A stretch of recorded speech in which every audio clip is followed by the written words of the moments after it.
ගෞරවනීය ස්වාමින් වහන්සේ, පූජකතුමනි, දෙමව්පියනි, සහෝදර සහෝදරියනි, දූ දරුවනි, අපි රටක් හැටියට මුහුණ දී සිටින්නේ ඉතිහාසයේ විශාලතම සහ අභියෝගාත්මක ස්වභාවික ව්‍යසනයට බව අප දන්නවා. ඒ වගේම අප දියත් කොට ඇත්තේ මෙරට ඉතිහාසයේ අභියෝගාත්මකම ගලවා ගැනීමේ මෙහෙයුම බවත් අප දන්නවා. මේ ඉතිහාසයේ විසින් එකවර රටම ව්‍යසනයට ලක් කිරීමේ පළමු අත්දැකීම වෙනවා. රටම සතර දිග්භාගයෙන් යට වුණු සහ ආපදාවට ලක් වූ තත්වයක් තුල මේ අතිශය දුෂ්කර ව්‍යායාමයේ ජයගත යුතුව තිබෙනවා. මේ අකාරුණික ස්වභාවික ව්‍යසනයේට අපේ කුඩා දූපතම සසල කළ හැකි වුණත් මේ දූපතේ මිනිසුන්ගේ මනුස්සත්වය සහ අදිෂ්ඨානශීලීත්වය කිසි ලෙසකින් සසල කළ නොහැකි බව නැවත නැවතත් පසක් කොට තිබෙනවා. මගේ රටේ ආදරණීය පුරවැසියන්ගේ නොසැලෙන ධෛර්යය සමග එක්ව නැවත මේ රට ප්‍රතිනිර්මාණය කළ හැකි බව අපි ඒකාන්තයෙන්ම විශ්වාස කරනවා. දයාබර දෙමව්පියනි, සහෝදර සහෝදරියනි, මේ ව්‍යසනයේ මියගිය සියලු දෙනාට නැවත ජීවිතය ලබා දීමේ හැකිනම් ඕනෑම කොන්දේසියකට යටත්ව ඒ ඉටු කිරීමට අප දෙවරක් කල්පනා කරන්නේ නැහැ. නමුත් අප යථාර්ථයේ වේදනාකාරී සත්‍යයට මුහුණ දිය යුතුයි. අහිමි වූවන් පිළිබඳ වේදනාව සදාකාලිකම අප අතර පවතිනවා. මියගිය සියලු දෙනා අපට අංකයක් නොවේ. සෑම ජීවිතයක් සමගම නමක්, මුහුණක් සහ කතාවක් තිබෙනවා. මියගිය සියලු දෙනාගේ පවුල් වෙනුවෙන් අපි හදවතින්ම අපගේ සාතිශය සංවේගය පිරිනමනවා. ඒ සංවේගයකට සීමා නොවේ. ඒ පවුල් වලට නැවත ඒ ජීවිතය ලබා දිය නොහැකි වුණත් සිසු සියල්ල ලබා දීම වෙනුවෙන් අප කැපවීමෙන් කටයුතු කරනවා. ඒ වගේම දැන් අතුරුදහන් වූවන් සියලු දෙනා නිරුපද්‍රිතව සිටීවාය කියන ප්‍රාර්ථනය අප තුළ තිබෙනවා.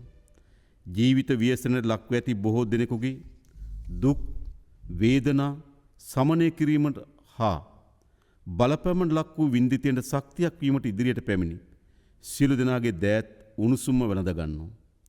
ස්වභාවික විපත් සහ ආපදා ඇතිවීම ඒ පාලනය කිරීමට නොහැකි වූ විට ඇතිවන විපත් සහ අදිසි ආපදා නිසියාරු කළමනාකරණය කිරීම නැවත යථා තත්ත්වයට හෝ පෙරට වඩා දියුණු තත්ත්වයකට ගොඩනැගීම යන ත්‍රිවිධ ක්‍රියාවලිය වගකීම ආණ්ඩුව සතු වෙනවා.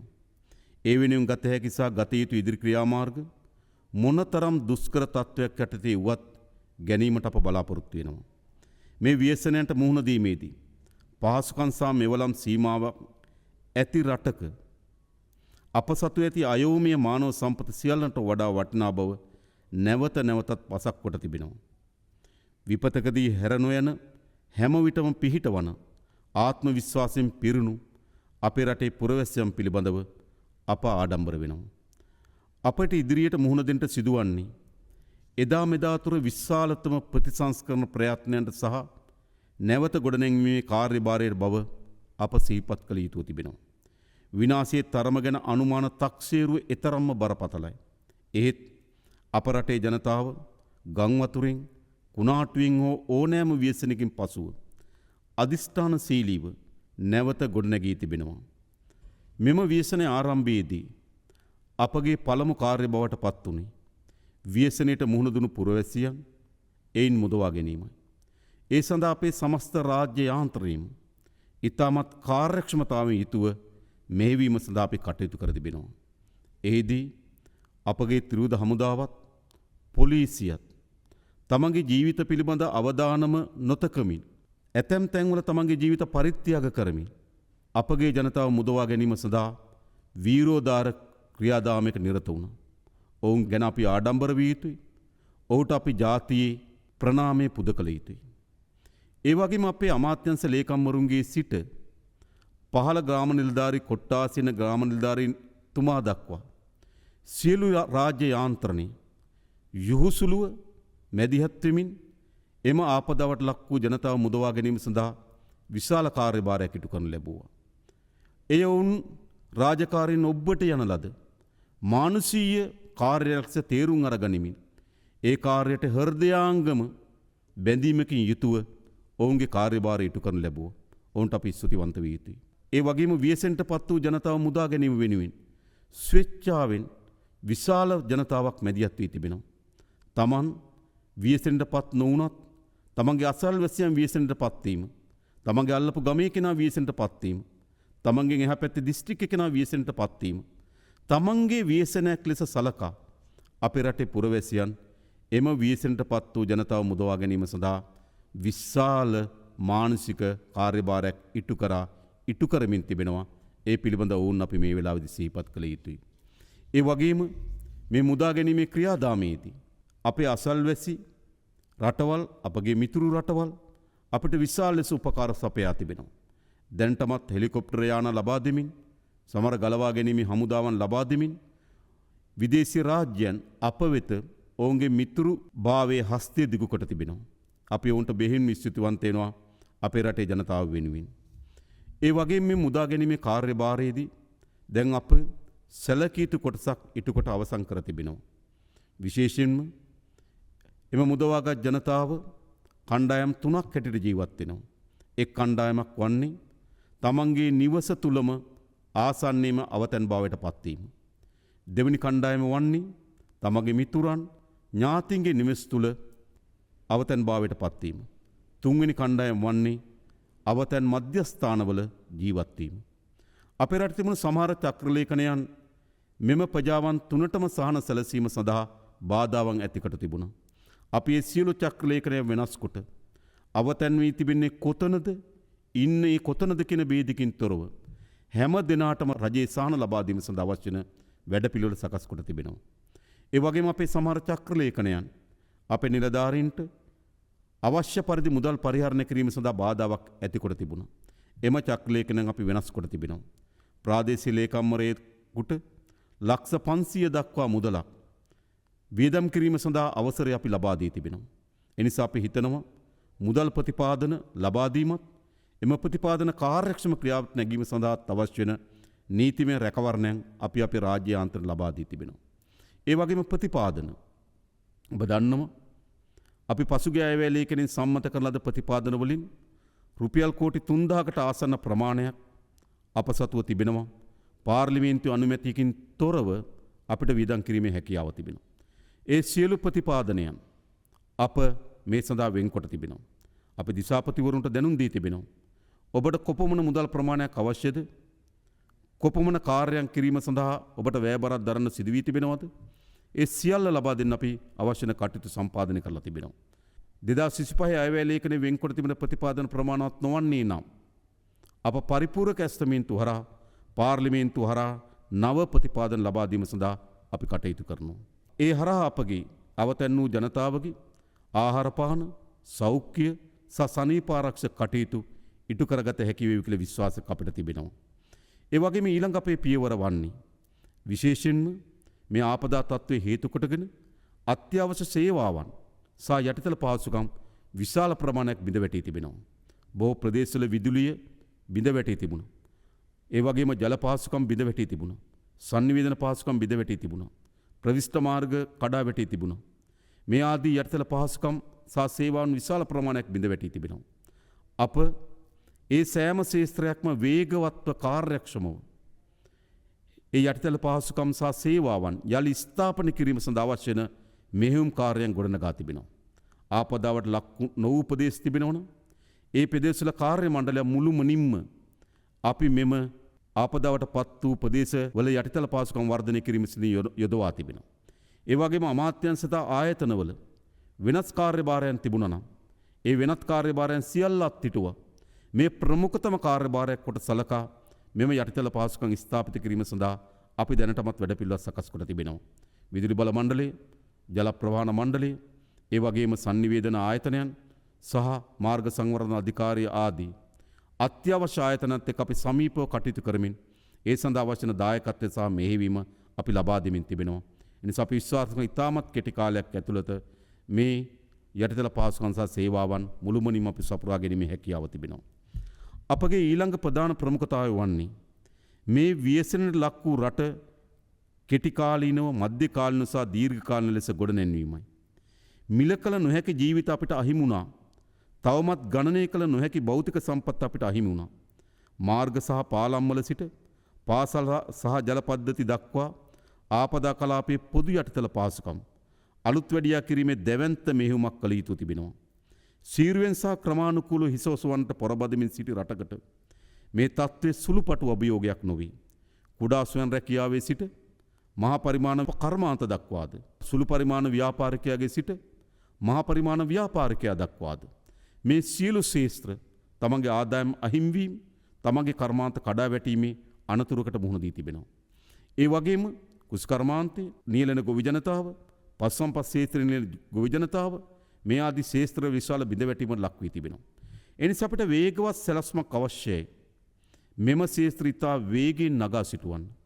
ඒ වෙනුවෙන් මේ වන විට අපි කාර්යක්ෂම සේවයක් ලබා දීම වෙනුවෙන් මේ ආපදා තත්ත්වය කළමනාකරණය කරගනිමින් වේගවත් කාර්යක්ෂම යලි ගොඩනැන්වීමක් සඳහා අවශ්‍ය වෙන නීතිමය රැකවරණ සහ ප්‍රතිපාදන අවශ්‍යතාවය වෙනුවෙන් අප හදිස් නීතිය පනවා තිබෙනවා. මා මේ රටේ පුරවැසියන්ට එක සහතිකයක් ලබා දෙන්න කැමතියි. මෙම හදිස් නීතිය මෙම ආපදාව කළමනාකරණයට ලක් කර ගැනීම සහ කාර්යක්ෂම අපේ රට ගොඩනැගීම සඳහා ඉවහල් කරගන්නවා ඇරුණුකොට වෙනත් කිසිදු මර්ධනීය ක්‍රියාදාමයක් වෙනුවෙන් මෙම හදිස් නීතිය අපි උපයෝගී කරගන්නේ නැහැ. මෙම හදිස් නීතියට අනුකූල වන පරිදි මේ වන විටත් අපි අත්‍යවශ්‍ය සේවා කොමසාරිස්වරයෙක් පත් කර තිබෙනවා. සියලු සේවාවන් අප එම එක තැනකට කේන්ද්‍රගත කොට තිබෙනවා.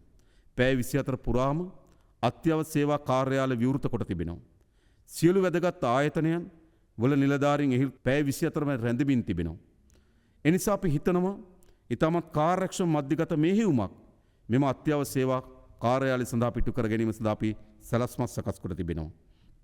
ඒ වගේම අපගේ මීළඟ කාර්යභාරය බවට පත් වී තිබෙන්නේ නැවත අපේ රට තිබුණු තත්ත්වයට වඩා දියුණු රාජ්‍යයක් බවට පරිවර්තනය කර ගැනීමේ අපේක්ෂාව. ඒ අපේක්ෂාව වෙනුවෙන් මේ වන විටත් අපි නැවත ගොඩනැන්වීම සඳහා අවශ්‍ය වෙන අරමුදල් සම්පාදනය කර ගැනීම සඳහා අරමුදල පිහිටුමට අපේක්ෂා කරමින් තිබෙනවා. ඒ වගේම ඒ අරමුදල කළමනාකරණය කර ගැනීම සඳහා පෞද්ගලික අංශයේ, විදේශ කටයුතු අමාත්‍යාංශයේ, මුදල් අමාත්‍යාංශයේ, ජනාධිපති ලේකම් කාර්යාලය ලේකාබද්ධ කළමනාකරණ කමිටුවක් පත් කොට තිබෙනවා. ඔවුන්ට විශාල කාර්යභාරයක් අපිට පවරා දී තිබෙනවා. අපේ රට ගොඩනැගීම සඳහා අවශ්‍ය වෙන අරමුදල් සම්පාදනය කර ගැනීම. ආකාර ගණනාවකින් අපිට අරමුදල් සම්පාදනය කරගත හැකි. අප හා මිතුරු රාජ්‍යයන් එක්ක ඊටම සමීපව අප කටයුතු කරමින් ඔවුන්ගේ ආධාර ලබා ගැනීම. ඒ වගේම විවිධ ජාත්‍යන්තර සංවිධාන ආමන්ත්‍රණය කරමින් ඔවුන්ගේ ආධාර ලබා ගැනීම. ඒ වගේම දේශීය ව්‍යාපාරිකයන් ආමන්ත්‍රණය කරමින් කර්මාන්තකරුවන් ආමන්ත්‍රණය කරමින් ඔවුන්ගේ ආධාර ලබා ගැනීම. විශේෂම මේ වෙලාවේදී ශ්‍රී ලංකාවෙන් පිටත ජීවත් වෙන ශ්‍රී ලාංකික පුරවැසියන් මේ ආධාර ලබා දීම සඳහා විශාල වෙහෙසක් සහ විශාල කැමැත්තකින් යුතුව කටයුතු කරමින් තිබෙනවා. අපි ඔවුන්ට අවශ්‍ය වෙන සහාය ලබා දෙන්න කටයුතු කරලා තිබෙනවා. නිසා අපි හිතනවා අපි ශක්තිමත් අරමුදලක් ගොඩනැගිය යුතුයි මෙම ව්‍යසනයෙන් ගොඩ ඒම සඳහා. ඒ අරමුදල සම්පාදනය කර ගැනීම සඳහා අවශ්‍ය වෙන කටයුතු අපි සකස් කරලා තිබෙනවා. ඒ වගේම අප සියලු ආයතනයන් වෙත දැනුම් දී තිබෙනවා. ඔබගේ ශේෂ්ත්‍ර මුහුණ දී තිබෙන අර්බුදයේ ප්‍රමාණය ඒ නැවත ගොඩනැගීම සඳහා අවශ්‍ය වෙන ප්‍රතිපාදනයන් පිළිබඳව ශක්තිමත් ලැයිස්තුවක් සකස් කරන්න කියලා. අපි දන්න බොහෝ විට අපේ රට මුහුණ දෙන තත්ත්වය තමයි නිවැරදි දත්ත සහ නිවැරදි තොරතුරු නොමැතිවීමේ ප්‍රතිවිපාක වලට අපි මුහුණ දී තිබෙනවා. මෙම අර්බුදයෙන් ගොඩ එන්න නම් අපට නිවැරදි දත්ත සහ තොරතුරු අවශ්‍යයි. වාරිමාර්ග දෙපාර්තමේන්තුව තමන්ගේ දෙපාර්තමේන්තුවට අයත් වාරිමාර්ග පද්ධතිය ඇති වී තිබෙන හානිය සහ ඒ නැවත ප්‍රතිස්ථාපනය කිරීම සඳහා අවශ්‍ය වන අරමුදල්. කුෂිකර්ම දෙපාර්තමේන්තුව ගොවි ජනතාවගේ කුෂිකර්මාන්තයට අත්වී තියෙන විනාශය ඒ නැවත ගොඩනැගීම සඳහා අවශ්‍ය වන අරමුදල් ප්‍රමාණය මේ ආදී හැම ශේෂ්ත්‍රයකම දැනුම් දී තිබෙනවා. ඔබගේ ශේෂ්ත්‍රය යාලි ගොඩනැංවීමේ වැඩපිළිවෙලත් ඒ වගේම එම වැඩපිළිවෙල ක්‍රියාවට නගාවීමට අවශ්‍ය වන ප්‍රතිපාදනත් අපිට ඉතා ඉක්මනින් දැනුම් දෙන්න කියලා.